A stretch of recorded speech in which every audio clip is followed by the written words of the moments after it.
Hello बच्चों, आपका अपने चैनल संदीप मैथमेटिक्स इंस्टीट्यूट में बहुत बहुत स्वागत है। जैसा कि आपको पता है कि जो हमारी सीरीज चल रही थी क्लास 9th के लिए हीरोन का सूत्र जो चैप्टर चल रहा था, उसी में आज हम जो पिछली एक्सरसाइज है 12.1 हम वो पूरी डिस्कस करवा चुके थे। आज हम न्यू एक्सरसाइज 12.2 12.2 एक्सरसाइज एकदम शुरू करेंगे और पूरी एंड भी करेंगे। इस वीडियो में 12.2 एक्सरसाइज हीरोन सूत्र से पूरी सॉल्व कराएंगे। तो आप वीडियो को ध्यान से देखें, समझ में आए तो वीडियो को शेयर करें अपने दोस्तों में, ताकि आप लोगों की गणित मजबूत हो सके। तो चलिए शुरू करते हैं 12.2 प्रश्नावली 12.2। क्या कह रहा है पहला सवाल? कह रहा है कि एक समांतर चतुर्भुज का आधार और संगत शीर्ष लंब क्रमशः 10 सेंटीमीटर और 3.5 सेंटीमीटर है। मतलब एक समांतर चतुर्भुज है तो उसका आधार दिया गया है, समांतर चतुर्भुज का आधार दिया गया है 10 सेंटीमीटर और संगत शीर्ष लंब दिया गया है 3.5 सेंटीमीटर। तो कह रहा है इस समांतर चतुर्भुज का क्षेत्रफल बताओ। तो देखो, समांतर चतुर्भुज का इसमें चित्र बनाने की कोई जरूरत नहीं है, अगर ना बनाना चाहो तो। समांतर चतुर्भुज का क्षेत्रफल फॉर्मूला होता है आधार इंटू ऊंचाई, और ऊंचाई को ही हम क्या कहते हैं? शीर्ष लंब कहते हैं। ऊंचाई को क्या कहते हैं? शीर्ष लंब। तो ये आधार 10 और ऊंचाई 3.5, तो ये हो जाएगा 35.0 वर्ग सेंटीमीटर। तो ये हो जाएगा समांतर चतुर्भुज का क्षेत्रफल। ठीक है, चलिए अगला सवाल देखते हैं। अगला सवाल कह रहा है एक पार्क चतुर्भुज ABCD के आकार का, एक पार्क है जो ABCD के आकार का है, जिसका कोण C 90 अंश है। कोण C 90 अंश। AB बराबर 9 मीटर, BC बराबर 12 मीटर, CD बराबर 5 मीटर और AD बराबर 8 मीटर है। ठीक है, तो हम सबसे पहले इसका क्या करेंगे? देखो, सबसे पहले हम इसका फिगर बनाएंगे। तो क्या कह रहा है? इसका कोण C 90 डिग्री है, तो सबसे पहले हम कोण C 90 डिग्री बनाएंगे। ये कोण C है 90 डिग्री। अब तुम C से B इधर बना दो, D इधर बना दो, चाहे B इधर बना दो, D इधर बना दो। हम B इधर लिखे ले रहे हैं 12 सेंटीमीटर और CD इधर ये लिखे ले रहे हैं 5 सेंटीमीटर। ठीक, अब इसके बाद कह रहा है कि AB 9, तो 5 से ज़्यादा है, तो AB ये बनी, ये A हो गया, ये 9 मीटर हो गया। सब मीटर में, ये मीटर में, सॉरी सब मीटर में। और AD 8, ये हो गया आपका 8। ठीक, तो कह रहा है ABCD का क्षेत्रफल बताओ। तो देखो, हम क्या करेंगे? पहले इसको इधर से मिला देंगे। ठीक, तो जब इसको इधर से मिला देंगे तो ये इस त्रिभुज का कर्ण का काम करेगा। किसका है? BCD त्रिभुज का। तो अब कर्ण देखो, तो ये चूंकि अगर 90 अंश का त्रिभुज है, मतलब समकोण त्रिभुज है, तो देखो हम क्या करेंगे? चतुर्भुज ABCD का क्षेत्रफल बराबर लिख देंगे इस त्रिभुज का प्लस इस त्रिभुज का। त्रिभुज यह लिख दो समकोण, चूंकि समकोण त्रिभुज है, समकोण त्रिभुज BCD का क्षेत्रफल प्लस त्रिभुज ABD का क्षेत्रफल। भाई इसको पहला मान लो, इसको दूसरा मान लो, तो इसका क्षेत्रफल प्लस इसका क्षेत्रफल पूरा चतुर्भुज बन जाएगा। तो देखो, समकोण त्रिभुज का क्षेत्रफल तो हमने पढ़ा 1/2 आधार इंटू ऊंचाई, 1/2 आधार इंटू ऊंचाई। लेकिन अब इसमें आधार तो हमें पता है कि आधार कितना है 12 और ऊंचाई कितनी है 5, लेकिन जो ABD है ABD, तो इसमें ये 9 ये 8 पता है, ये नहीं पता। तो हमें पता है कि BCD कैसा त्रिभुज है? समकोण त्रिभुज है। समकोण त्रिभुज BCD में, तो BD का स्क्वायर बराबर CD का स्क्वायर, लंब स्क्वायर प्लस आधार स्क्वायर। तो ये 5 का स्क्वायर प्लस 12 का स्क्वायर, और 5 का स्क्वायर 25, 12 का स्क्वायर 144 जोड़ोगे तो 169 आएगा, अर्थात BD स्क्वायर। तो BD बराबर हो जाएगा 13 मीटर। तो ये मिल गई हमें 13 मीटर। तो ये एक हमारा एक तरीके से विषमबाहु त्रिभुज है। तो इसमें हम लगा देंगे हीरोन सूत्र। अब हीरोन सूत्र क्या कहता है? कहता है कि पहले यस निकालो। तो यस का है, एक को हम ए मान लेंगे 8 मीटर, बी मान लेंगे 9 मीटर, और ये जो 13 सेंटी इसको सी मान लेंगे। तो यस बराबर A plus B plus C by 2। तो 8 प्लस 9 प्लस 13/2 अर्थात कितना हो जाएगा ये 30/2 अर्थात 15 सेंटीमीटर। तो तीनों पता चल गए। तो इसका फॉर्मूला लिखेंगे S S minus A S minus B S minus C. और इस सवाल को बहुत ध्यान से देखिएगा, क्योंकि इसके आगे जितने भी सवाल हैं लगभग इसी कैटेगरी के हैं। तो आप इनको ध्यान से देखें और एक एक चीज़ नोट करते जाएं, और कहाँ हम चीज़ लिख रहे हैं उसको भी आप ध्यान से देखें। तो देखो अंडर रूट यस कितना है 15, फिर यस माइनस है तो 15 माइनस 8, फिर 15 माइनस 9, फिर 15 माइनस 13, तो ये हो जाएगा 6। तो 5 छक्का 30 प्लस ये अंडर रूट के अंदर 15 घटाओ जरा तो 7, इधर घटाओ 6, इधर घटाओ 2, तो इसको लिख दो 30 प्लस 15 लिख दो 5 गुणते 3 तो 7, 3 गुणते 2 लिख दो 6 को 2, ये इससे एक चीज बार हो जाएगा। तो कितना हो जाएगा 3 और 2 6 बार हो जाएगा। तो 30 प्लस 6 रूट 7 पना 35, ये आ जाएगा इतने। तो लगभग देखो 30 प्लस 6 और इसका मान लगभग 6 आएगा, लगभग 6 आएगा। तो हम लिख देते हैं 5.87 लिख देते हैं। तो ज़रा इसको सब जोड़ो। तो 7 छंग 42, 8 छंग 48, 4 52, 6 पंचे 30, 5 35। तो ये लगभग मिलेगा हमें 65.22 वर्ग मीटर। 65.22 वर्ग लगभग में लिख देंगे हम, ठीक है, ध्यान रखेंगे। तो ये हमारा आंसर हो जाएगा। चलिए हम अगला सवाल देखते हैं। तीसरा सवाल क्या कह रहा है? कह रहा है चतुर्भुज ABCD का क्षेत्रफल ज्ञात जिसमें AB बराबर 3 सेंटीमीटर, AB बराबर 3 सेंटीमीटर, BC बराबर 4 सेंटीमीटर, CD बराबर 4 सेंटीमीटर, DA बराबर 5 सेंटीमीटर और AC बराबर 5 सेंटीमीटर। ठीक, तो हम देखो बनाते हैं। तो सबसे पहले हम चलो AB बनाते हैं। ये A ये B 3 सेंटीमीटर, फिर B से C तक, B से C मतलब ये 4 सेंटीमीटर, और ये C हो गया। फिर A से D ये 5 सेंटीमीटर, ये A से D हो गया। और A से C ये भी 5 है, 5 सेंटीमीटर, और D से C ये 4 है, ये 4 सेंटीमीटर। तो ऐसे हम बना लेंगे। अब ये भी देखो इसका भी क्षेत्रफल ज्ञात करना है। तो देखो ये 2 त्रिभुज इसमें फिर मिल गए, और 2 त्रिभुज। अब यहाँ पर देखो 2 त्रिभुज हैं किस तरीके के। तो अब देखेंगे कि ये ऊंचाई और ये लंब और ये आधार, 3 के स्क्वायर 9 और 4 के स्क्वायर 16 और 5 के स्क्वायर 25। तो देखो ये ABC एक समकोण त्रिभुज टाइप का है, और ADC एक देखो समद्विबाहु जिसकी 2 भुजाएं बराबर समद्विबाहु का है। तो हम लिखेंगे यहाँ पे चतुर्भुज ABCD क्षेत्रफल, चतुर्भुज ABCD का क्षेत्रफल बराबर समकोण त्रिभुज ABC का क्षेत्रफल प्लस समद्विबाहु त्रिभुज ACD का क्षेत्रफल।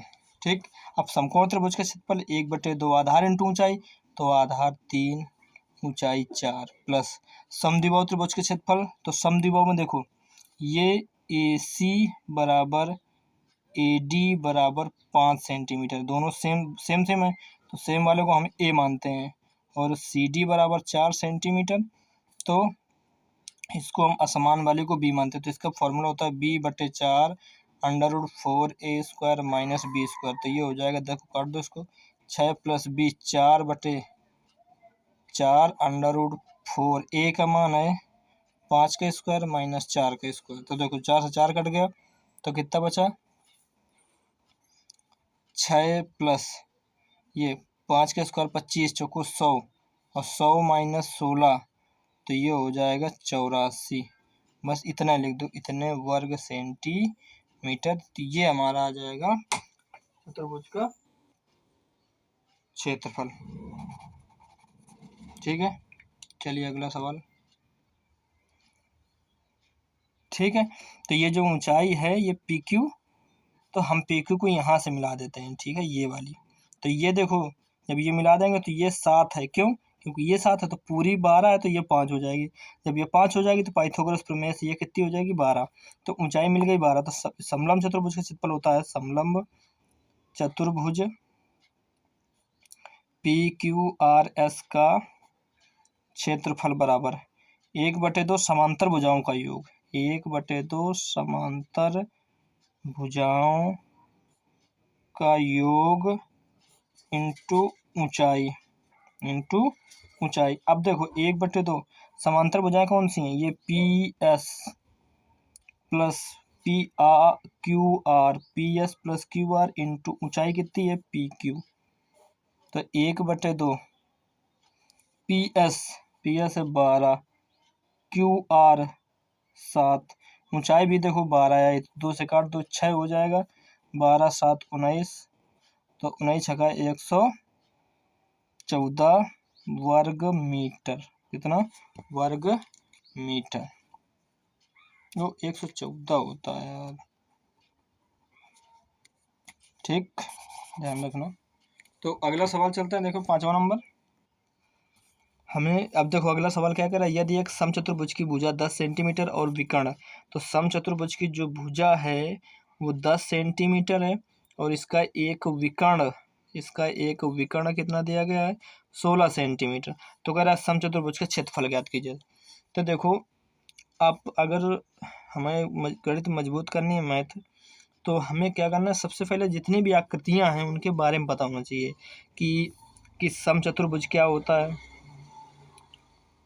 समांतर चतुर्भुज क्या होता है, समलंब चतुर्भुज क्या होता है। ये आकृतियां हमें सारी पता होनी चाहिए। जब इनकी सारी विशेषता पता होगी तो ना हमें सवाल सॉल्व करने में बहुत आसानी हो जाएगी। ठीक है, तो देखिए समचतुर्भुज क्या होता है? ऐसा चतुर्भुज जिसकी सभी भुजाएं बराबर हों और आमने सामने और संगत कोणों का योगफल 180 हो, अर्थात आमने सामने भुजाएं समांतर भी हो, सभी बराबर। तो ये 10, ये भी 10, ये भी 10, ये भी 10, ए बी सी डी मान लो, और इसका एक विकर्ण कितना है? ये 16 सेंटीमीटर टोटल। तो हम क्या करते हैं, दूसरा विकर्ण मिला लेते हैं। और हमें पता है कि समचतुर्भुज का क्षेत्रफल क्या होता है? समचतुर्भुज का क्षेत्रफल होता है 1/2 विकर्णों का गुणनफल। 1/2 विकर्णों का गुणनफल, 1/2 विकर्णों का गुणनफल। तो देखो एक विकर्ण तो हमें पता है कि 16 है, लेकिन दूसरा विकर्ण नहीं पता। लेकिन हमें एक चीज विशेषता ये भी पता होनी चाहिए कि अगर समचतुर्भुज के विकर्ण जिस बिंदु पर काटते हैं तो वो 90 अंश के कोण पर काटते हैं। कितने अंश कोण पर काटते हैं? 90 अंश के कोण। पहली बात। और दूसरी बात ये है कि एक दूसरे को समद्विभाजित करते हैं। समद्विभाजित करने का मतलब ये है कि ये अगर 16 है पूरा एसी, तो ये 8 होगा, ये भी 8 होगा। ये जितना है वो आधा आधा हो जाएगा। तो मान लो दोनों x x मान लेते हैं, चूंकि बराबर वो आधे आधे हो जाते हैं सब। ठीक, अब देखो जब ये 90 अंश का कोण है तो इस त्रिभुज में हम पाइथागोरस प्रमेय लगाते हैं, क्योंकि जब एक त्रिभुज समकोण होता है तो समकोण त्रिभुज में पाइथागोरस प्रमेय। और पाइथागोरस प्रमेय कहती है आधार का स्क्वायर प्लस लंब का स्क्वायर बराबर कर्ण का स्क्वायर अर्थात 10 का स्क्वायर। तो एक्स स्क्वायर प्लस 8 का 64 और 10 का स्क्वायर 100। तो एक्स स्क्वायर बराबर 100 में 64 घटाओ तो कितना बचेगा? 36। तो 36 काय का वर्ग है? 6। तो अगर ये 6 है, ये भी 6 होगा, तो टोटल विकर्ण कितना हो जाएगा? 12। तो यहाँ लिख दो 12, 2 से काट दो 8, 12 × 96 वर्ग सेंटीमीटर। बस कितना आसान सवाल है, बिल्कुल है छोटा, लेकिन बस हमें दिमाग लगाना है कि कहाँ हमें कौन सी चीज़ पता होनी चाहिए, ये ध्यान रखना है। चलिए अगला सवाल देखते हैं। अगला सवाल, एक समचतुर्भुज आकार की सीट है, मतलब फिर एक देखो समचतुर्भुज वाला आ गया। समचतुर्भुज की आकार की एक सीट है, ये मान लो समचतुर्भुज के आकार की सीट है। ठीक है, इसका परिमाप कितना है? 40 सेंटीमीटर। अब यहाँ पे देखो सवाल थोड़ा घुमा दिया। है वही। अब इसका परिमाप दिया है तो हमें बताया है कि कोई भी आकृति हो उसका परिमाप सभी भुजाओं को जोड़ दो। उसका परिमाप क्या कहता है, सभी भुजाओं को हम जोड़ देते हैं। तो परिमाप 40 सेंटीमीटर है। तो इसकी चारों भुजाएं, चूंकि मान लो चारों भुजाएं ए हैं, तो परिमाप क्या होता है, चारों भुजाओं का योग, अर्थात 4a बराबर 40, तो a बराबर 10 सेंटीमीटर। देखो है उसी आकार का, सेम है। और एक विकर्ण इसका 12 सेंटीमीटर है। एक विकर्ण कितना, तो मेरे ख्याल से लग रहा है चूंकि दूसरा भी देखो इसका 12 ही आया था, तो ये भी शायद उसी तरीके का सवाल है। बस इसमें क्या कह रहा है, 5 रुपये प्रति वर्ग मीटर की दर से पेंट कराने का खर्चे ज्ञात करना, बस इतनी सी चीज़ है। तो देखो ए हमें पता चल गया, अर्थात इसकी भुजा 10-10 सेंटीमीटर पता चल गई। ठीक है, अब हम इसके विकर्ण को चलो ऐसे मिला देते हैं। हमें पता है ना कि इसके दोनों विकर्ण एक दूसरे को 90 अंश के कोण पर काटते हैं और समद्विभाजित भी करते हैं। तो ये अगर 12 है तो ये 6 हो गया, ये 6, ये x मान लो, ये x मान लो, ये 10 है। ठीक, तो देखो वही एक्स स्क्वायर प्लस 6 का स्क्वायर बराबर 100, 10 का स्क्वायर, तो एक्स स्क्वायर प्लस 36 बराबर 100, एक्स स्क्वायर बराबर 100 माइनस 36, तो एक्स स्क्वायर बराबर 64 आ जाएगा, एक्स बराबर 8। अब देखो सेम वही सवाल है इसके पहले वाला कि ये भी 8, ये भी 8, तो इसका एक विकर्ण मान लेते हैं, ए बी सी डी नाम दे दो। तो ए सी विकर्ण मान लो 12 है, 12 दिए, तो बी डी कितना हो जाएगा, 16 सेंटीमीटर हो जाएगा। अब इसका क्षेत्रफल हमें ज्ञात करना है, तो समलंब चतुर्भुज का क्षेत्रफल होता है 1/2 विकर्णों गुणनफल। तो विकर्ण है 12 गुणित 16, काट दो, 16 छक्का 96 वर्ग सेंटीमीटर है। हाँ, वर्ग सेंटीमीटर है। ठीक है, अब यहाँ पे कह रहा है 5 रुपये प्रति वर्ग मीटर की दर से, 5 रुपये प्रति वर्ग मीटर की दर से पेंट कराने का खर्च बराबर। तो देखो 5, अब ये प्रति वर्ग मीटर है और ये वर्ग सेंटीमीटर, तो हम इसको भी चेंज कर लेंगे वर्ग सेंटीमीटर में। तो हम क्या करेंगे, इसको 96/10,000 के दे दो भाग, तो ये किस में हो जाएगा, वर्ग मीटर में हो जाएगा। फिर 5 गुणा करवा दो, 5 दूनी 10 अर्थात 2000 आ जाएगा, 2000 आ जाएगा, 2000 का भाग दे दो। ये मेरे ख्याल से सवाल का गलत भी हो, क्योंकि वर्ग मीटर नहीं वर्ग सेंटीमीटर होगा। कितना होगा, वर्ग सेंटीमीटर ही होगा, ध्यान रखना इस चीज़ को। तो अगर हो तो मैं चेंज कर सकते, नहीं तो वर्ग सेंटीमीटर ही होगा। तो 96 गुणते 5, तो 6 5 30, 9 5 45, 3 48, 480 रुपये पेंट कराने का खर्च आ जाएगा। ध्यान देख लेना, अगर मीटर तो मीटर, सेंटीमीटर तो सेंटीमीटर। ठीक है, चलिए अगला सवाल।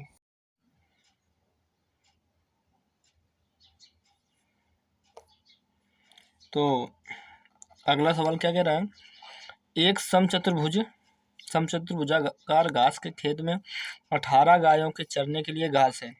मतलब एक समचतुर्भुजा आकार का एक घास का खेत है जिसमें 18 गाय चर सकती हैं। यह इस समचतुर्भुज की प्रत्येक भुजा 30 मीटर और बड़ा विकर्ण 48 मीटर है। तो प्रत्येक गाय को चरने के लिए इस घास के खेत का क्षेत्रफल कितना होगा। सेम टू सेम बस सवाल है ये 5वें नंबर जैसा। ठीक है, तो देखो इसका सलूशन क्या होगा। देखो ये मान लो एक समचतुर्भुज हम छोटा सा बना दे रहे हैं। ये एक समचतुर्भुज है PQRS। ठीक, इसकी प्रत्येक भुजा 30 मीटर, तो ये 30 मीटर है, तो ये भी 30 मीटर होगी, 37 मीटर है। ठीक है, और बड़ा वाला ये वाला विकर्ण है 48 मीटर। क्या मीटर, 48 मीटर। तो कह रहा है कि खेत का क्षेत्रफल ज्ञात करो। तो हमें पहले छोटा वाला विकर्ण चाहिए। हमने बताया है अभी पिछले 2 सवालों में कि ये जो विकर्ण है एक दूसरे को 90 अंश पर काटते हैं और एक दूसरे को समद्विभाजित करते हैं, अर्थात ये 24, ये 24, ये यक्स, ये यक्स। ठीक, अब ये 30 है, ये 24 है, यक्स है, तो लिख दो इसको ओ मान लो। तो त्रिभुज POQ में, ठीक, PQ स्क्वायर बराबर PO square plus OQ square, 23 का स्क्वायर बराबर 24 का स्क्वायर प्लस एक्स स्क्वायर, 23 का स्क्वायर 900, 24 का स्क्वायर 576 प्लस एक्स स्क्वायर। इसको इधर घटा दो, तो एक्स स्क्वायर बराबर 900 माइनस 576, अर्थात कितना घटाने से आएगा 4, 2 और 8 324, यक्स स्क्वायर बराबर 324, अर्थात यक्स बराबर कितना आ जाएगा 18 मीटर। जब यक्स 18 मीटर आ गया तो ये भी 18 मीटर हो जाएगा, अर्थात यस क्यू जो छोटा विकर्ण हो जाएगा ये 36 मीटर हो जाएगा, और बड़ा विकर्ण पी आर वो है 48 मीटर। ठीक है, तो समचतुर्भुजाकार खेत का क्षेत्रफल लिख दो। खेत का क्षेत्रफल बराबर होता है 1/2 विकर्णों का गुणनफल, विकर्णों का गुणनफल।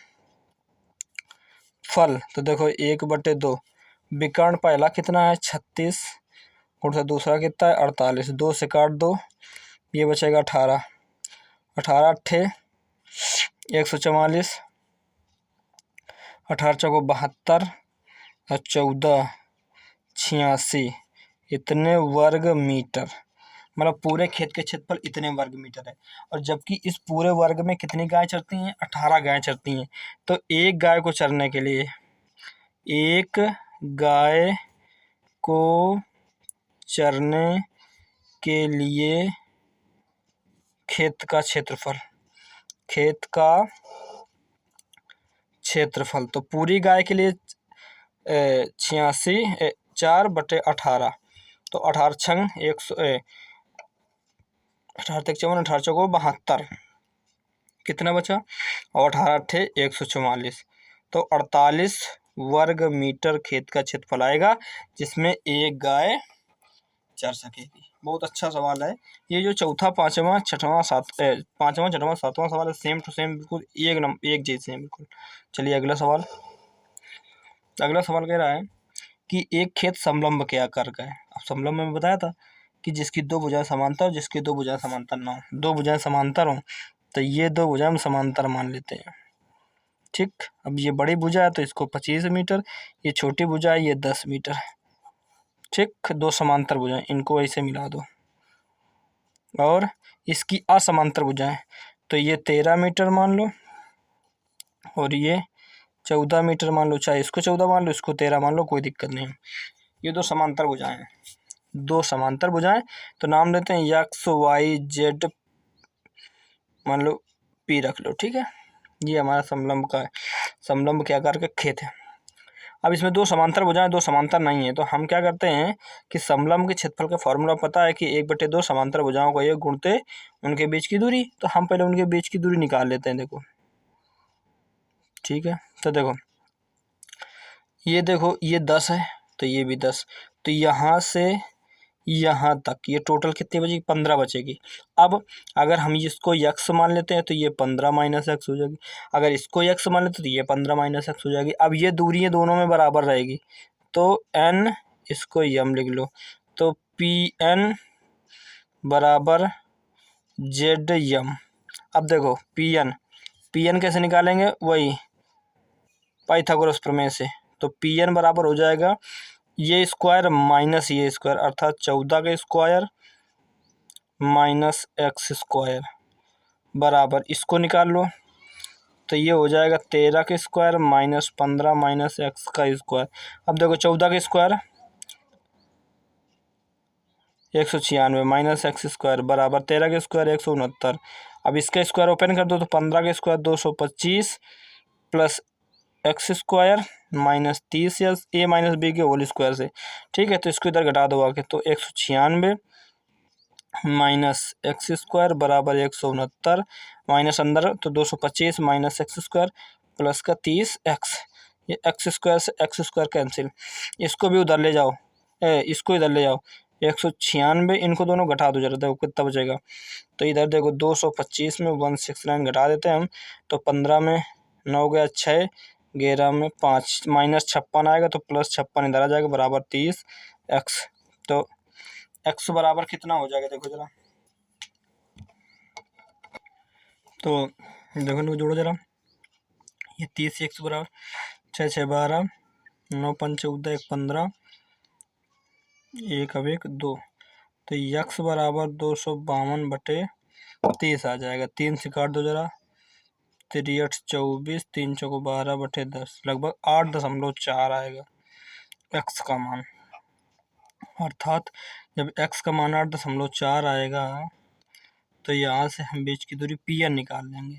जब पी एन निकाल लेंगे तो त्रिभुज का क्षेत्रफल हो जाएगा, मतलब समलंब चतुर्भुज का क्षेत्रफल हो जाएगा क्षेत्रफल बराबर 1/2 समांतर भुजाओं का योग। तो समांतर भुजा 10 है और एक 25 है, इंटू बीच की दूरी पी एन लिख लो चाहे, बस इसको सॉल्व कर लेना, आ जाएगा। ठीक है, अगर ना आए तो कमेंट बॉक्स में कमेंट कर देना, हम इसको दोबारा बता देंगे। ठीक है, चलिए अगला सवाल। अगला, एक खेत एक समांतर चतुर्भुज के आकार का है। एक खेत एक समांतर चतुर्भुज के आकार का जिसकी भुजाएं 60 मीटर और 40 मीटर हैं। ये समांतर चतुर्भुज है, ये बड़ी वाली 60 मीटर और छोटी वाली 40, समांतर चतुर्भुज तथा इसका एक विकर्ण 80 मीटर है। ये विकर्ण मान लो 80 मीटर, तो पी क्यू आर एस ये 80 मीटर मान लो। ठीक, तो इस खेत का क्षेत्रफल तो आपने पढ़ा है समांतर चतुर्भुज का क्षेत्रफल, समांतर चतुर्भुज का क्षेत्रफल बराबर आधार इंटू ऊंचाई। अब तुम ऊंचाई निकालनी है। अब क्या निकालनी है, चाहे यहाँ से ये वाली ऊंचाई निकाल लो और चाहे इधर से लंब डाल के ये वाली ऊंचाई निकाल लो, ये वाली चाहे ऊंचाई निकाल लो और चाहे ये वाली ऊंचाई निकाल लो, चाहे ये वाली ऊंचाई निकाल लो, ऊंचाई है। ठीक है, तो अब आधार तुम 60 मान लो। अब ऊंचाई कैसे निकालोगे, तो देखो एक विकर्ण दिया गया है, एक विकर्ण में हम, तो देखिए यहाँ से, तो हम इसको अभी इसको थोड़ा फिगर क्या करते हैं, अभी इसको इस फार्मूले से नहीं लगाते हैं हम इसको। ठीक है, हम दूसरे तरीके से लगाते हैं, देखना कैसे लगाएंगे, बिल्कुल सिंपल तरीके से लगाएंगे। ये एक मान लीजिए हमारा समांतर चतुर्भुज है, तो ये अगर 60 मीटर है तो ये भी 60 मीटर है, ये 40 मीटर तो ये भी 40 मीटर, क्योंकि हमने सामने भुजाएं समांतर और बराबर होती हैं, उससे ही हम समांतर चतुर्भुज कहते हैं। और एक विकर्ण दिया गया कितना, 80 मीटर। तो देखो लिख दो समांतर चतुर्भुज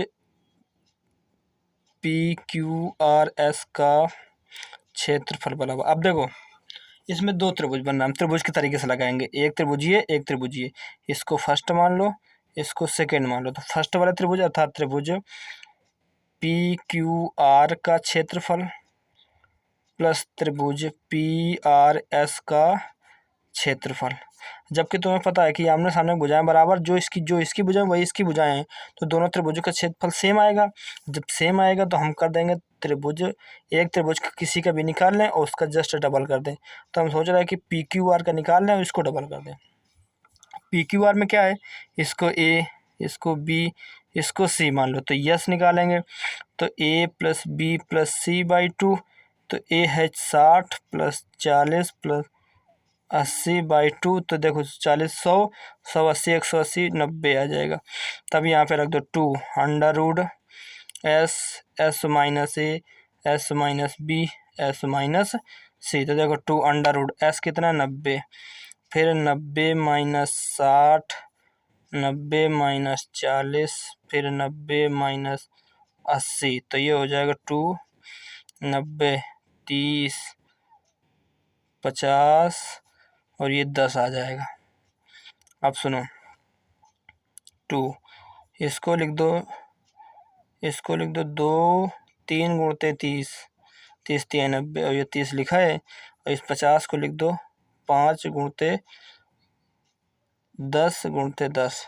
अब देखो तो क्षेत्रफल हो जाएगा ये, देखो ये क्या करो इसको कि तुम ये 2 तो बाहर है, तो ये 30 बार कर लो, ये 10 बार कर लो, तो 30 दाम 300 बाहर हो जाएगा, अंदर बचेगा रूट 15, तो 30 3 600 रूट 15, ये आ जाएगी इसका क्षेत्रफल। बहुत सिंपल है। तो हमें वही ट्रायंगल फार्मूला, जो त्रिभुज का फार्मूला था, फिर हम सूत्र से हम उसी से निकालेंगे। ठीक है, चलिए अगला सवाल देखते हैं। अगला सवाल क्या कह रहा है, अगला सवाल कह रहा है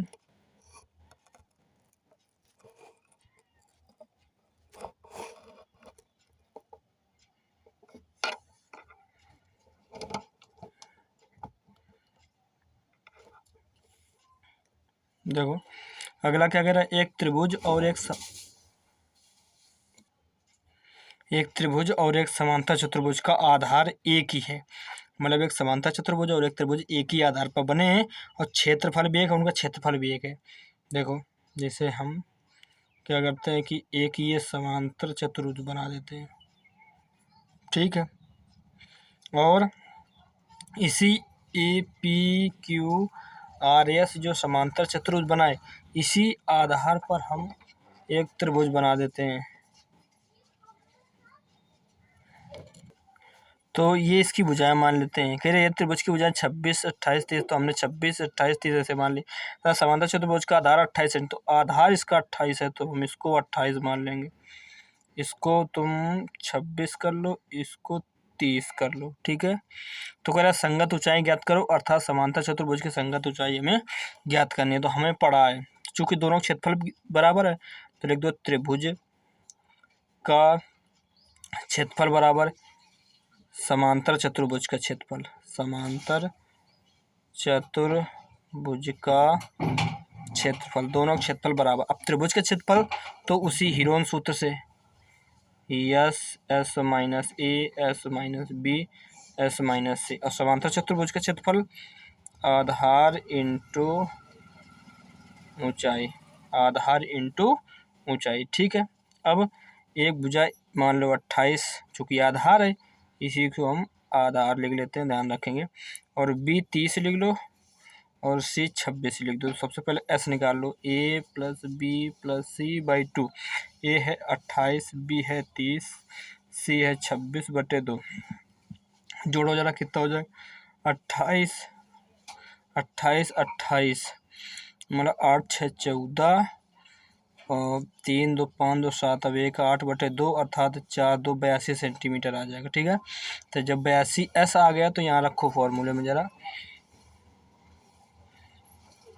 42, फिर 42 माइनस 28, 42 माइनस 30 और 42 माइनस 26 बराबर आधार, तो आधार 28, ऊंचाई हम एच मान लेते हैं। अब देखो 42 घटाओ जरा कितना आ जाएगा, 14 आ जाएगा, इधर घटाओ जरा 12 आ जाएगा, इधर घटाओ जरा, तो 12 6 के 4, 12 6 के 6, 16 आ जाएगा बराबर 28 गुणते एच।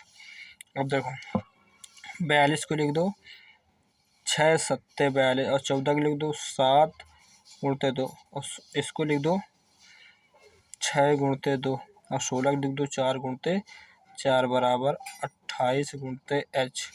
अब देखो ये 7 बार होगा, ये 6 बार होगा, ये 2 बार होगा, 4 तो 7 6 2 4 ये सब बार होंगे, 28 गुणते एच, तो 7 चौको 28, एच बराबर आ जाएगा 6 दूनी 12 सेंटीमीटर। तो ये एच बराबर 12 सेंटीमीटर आ जाएगा, ठीक है। अगला सवाल देखो, अगला देखो संलग्न चित्र में दर्शाए गए चुंबकीय दिक्दर्शक के पत्तियों का क्षेत्रफल, मतलब इसका क्षेत्रफल, इन दोनों क्षेत्रफल में ज्ञात करना है।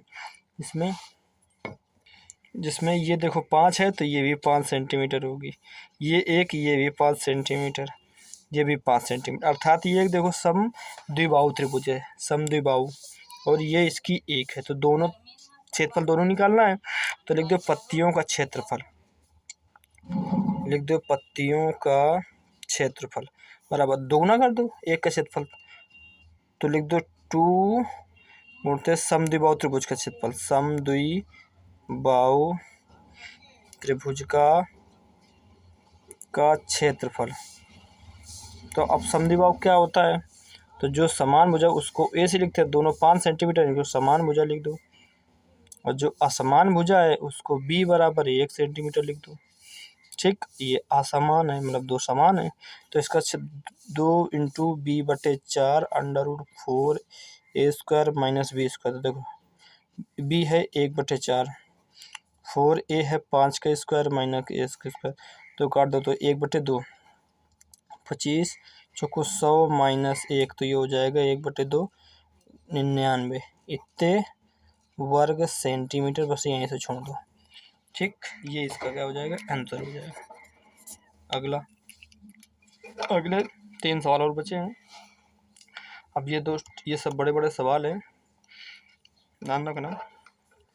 दो भिन्न प्रकार के कागजों के 10 बराबर त्रिभुजाकार टुकड़ों को सिलकर एक साथ एक हाथ का पंखा बनाया, जैसे आप चित्र में देख रहे हैं।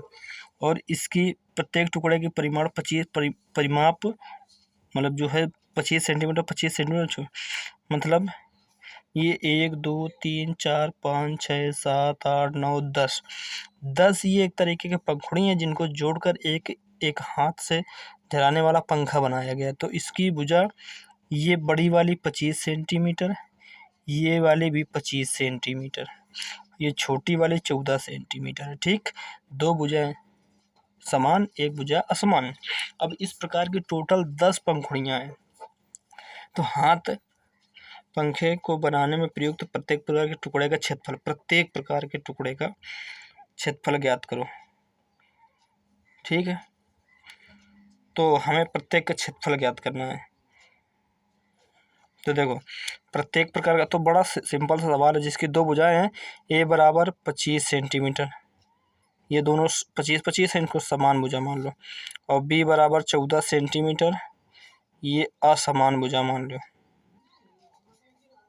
ठीक है, अब लिख दो टुकड़े का क्षेत्रफल, प्रत्येक प्रकार के टुकड़ों का क्षेत्रफल था, टुकड़े का क्षेत्रफल बराबर b/4 √4 a² माइनस b²। तो b है 14/4 √4 a² मतलब 25 का स्क्वायर माइनस b² अर्थात 14 का स्क्वायर। 2 से काट दो 7/2, 4 25 का स्क्वायर 625 माइनस 14 का स्क्वायर 196। ठीक है, तो देखो ये हो जाएगा 7/2, 5 चौक 20, 4 दूनी 8, 2 10, 6 चौक 24, 1 25, 196 घटा दो जरा, 7/2 ये आएगा 4 9 0 4 3 2304। अब 2304 का आएगा वर्ग होता है। ठीक है, तो ये देखो 23 का वर्ग हो जाएगा 48 का वर्ग, 48 से 2 कट जाएगा 168 वर्ग सेंटीमीटर। ठीक है, चलिए 2 सवाल और बचे हैं। अगला देखो पतंग वाला सवाल है कि एक पतंग 3 भिन्न भिन्न साइडों के कागजों से बनी है, इन्हें आकृति फर्स्ट, आकृति सेकंड और आकृति थर्ड में दर्शाया गया है। तो पतंग का ऊपरी भाग, ये वाला पतंग का ये ऊपरी भाग 32 सेंटीमीटर विकर्ण का एक वर्ग है, 32 सेंटीमीटर ये विकर्ण का वर्ग है। और निचला भाग 6 सेंटीमीटर और 8 सेंटीमीटर भुजाओं का एक समद्विबाहु त्रिभुज है। तो ये देखो, ये 6 ये 8 दोनों सेंटीमीटर में है, 6 8 सेंटीमीटर भुजाओं का एक समद्विबाहु त्रिभुज है। ज्ञात कीजिए कि प्रत्येक सेट का कितना कागज प्रयुक्त होगा, प्रत्येक सेट का। तो देखो हम क्या करेंगे, ये जो विकर्ण है, ये विकर्ण ये 32 सेंटीमीटर का है। कितने सेंटीमीटर का है? 32 सेंटीमीटर का वर्ग का एक विकर्ण है। और निचला भाग 6 सेंटीमीटर। तो ज्ञात कीजिए कि प्रत्येक सेट का कितना कागज प्रयुक्त हो। तो देखो, तो हम पहले वर्ग का क्षेत्रफल निकाल लेते हैं। तो देख लो, वर्ग का क्षेत्रफल, तो विकर्ण जब दिया हो तो विकर्ण स्क्वायर बटे 2 अर्थात 32 का स्क्वायर बटे 2, और 32 का स्क्वायर कितना होता है 1024/2, तो यह आ जाएगा 512 वर्ग सेंटीमीटर। ठीक, और ये जो समद्विबाहु त्रिभुज है, इसमें दो भुजाएं समान है और दो भुजाएं समान, एक भुजा समान नहीं अर्थात असमान भुजा है। तो समद्विबाहु त्रिभुज का क्षेत्रफल हो जाएगा, समद्विबाहु त्रिभुज का क्षेत्रफल बराबर b/4 √4 a² माइनस b²। तो b अर्थात जो असमान भुजा है √4 इंटू a² माइनस 8 का स्क्वायर। तो देखो ये हो जाएगा 2, 4 × 36 माइनस 64। देखो गुणा करवा दो, 36 72 दूनी 144 माइनस 64, जरा घटा दो कितना आएगा 0 80 आएगा। 80 लिख दो, 16 × 5 = 80, 16 × 16 बार हो जाएगा 4, तो 8√5 वर्ग सेंटीमीटर। इस तरीके से करना है। ठीक है, चलिए अगला सवाल लास्ट। अगला सवाल कह रहा है, फर्श पर एक फूलों की डिजाइन 16 त्रिभुजाकार टाइल्सों से मिलकर बनी है। 1 2 3 4 5 6 7 8 9 10 11 12 13 14 15 16 इस तरीके से ये 16 त्रिभुजाकार टाइल्स हैं, जिनमें से प्रत्येक की भुजाएं 9 सेंटीमीटर, 28 सेंटीमीटर और 35 सेंटीमीटर है। मतलब ये देखो, ये 9 एक टाइल्स त्रिभुजाकार है। ये देखो, ध्यान से देखना जरा, ये टाइल्स जो है त्रिभुजाकार है, तो ये सेम टाइल्स पूरी इसी तरीके से लगी है, तो एक आकृति बन जाती है अच्छी लग। तो ये 28 सेंटीमीटर, ये 35, ये 9, तो इसी तरह ये ठीक। तो इन टाइल्सों को 50 पैसे प्रति सेंटीमीटर स्क्वायर की दर से पॉलिश कराने का व्यय ज्ञात कीजिए। तो हम सबसे पहले पूरे 16 टाइल्सों का क्षेत्रफल निकालें। तो पहले एक टाइल्स का क्षेत्रफल निकाल दें, उसमें 16 गुणा करवा दें, क्योंकि टोटल 16 टाइल्स लगी हैं त्रिभुजाकार। तो हम लिख देते हैं एक टाइल का क्षेत्रफल बराबर, वही हीरोइन सूत्र से, S minus A, S minus B, S minus C. अब देखो एस क्या है, तो एस निकालो, A plus B plus C by 2। तो एक भुजा है 28, एक 9, एक 35 बटे 2। तो जोड़ दो जरा, 9 9 8 17, 17 5 22, 3 2 5 2 7 बटे 2। तो ये हो जाएगा 36 सेंटीमीटर। तो ये हो जाएगा 36, फिर 36 माइनस 28, 36 माइनस 9 और 36 माइनस 35। तो ये 36, ये 6 2 8, ये घटाओ जरा, तो कितना आ जाएगा, 16 में 7 27, और ये घटाओ जरा, 1 आ जाएगा। तो देखो, जब 36 बार होगा तो 6 आएगा, 8 में 4 बार करो 2 आएगा, जिसमें 9 बार करो 3 आएगा, फिर अंडर रूट के अंदर इधर 2 बचेगा, इधर 3 बचेगा। तो ये हो जाएगा 6 दूनी 12, 3 36 रूट 6 वर्ग सेंटीमीटर। और 16 टाइल्स लगी हैं, तो लिख लो 16 टाइल्सों का क्षेत्रफल बराबर 36 रूट 6 गुणित 16। तो 16 छक्का 96, 16 ते 48 और 9 57 रूट 6 वर्ग सेंटीमीटर। अब रुपए की बात आती है, तो 50 पैसे प्रति वर्ग, एक वर्ग सेंटीमीटर का खर्च 50 पैसे। ठीक है। अब देखो ये रूट का मामला जो, इसको सेटल करते हैं। ये रूट वाला जो है ना, ये अप्रॉक्स में आएगा, तो देखना 576 रूट 6 वर्ग सेंटीमीटर का खर्च बराबर 576 रूट 6। अब 50 पैसे का मतलब आधा रुपया, तो 1/2 रुपये में कर दो, 2 से भाग दे दो। तो ये कितना आएगा, 2 दूनी 4, 2 8 16, 2 8 16, इतने रुपये। बस यहीं से छोड़ दो, क्योंकि रूट का मान समथिंग में आएगा। ठीक है। तो ये पूरी एक्सरसाइज कंप्लीट हो गई, और अगली एक्सरसाइज हम नेक्स्ट वीडियो में पूरी कंप्लीट करवाएंगे। तब तक इसको ध्यान से देखें। ठीक, धन्यवाद, जय हिंद।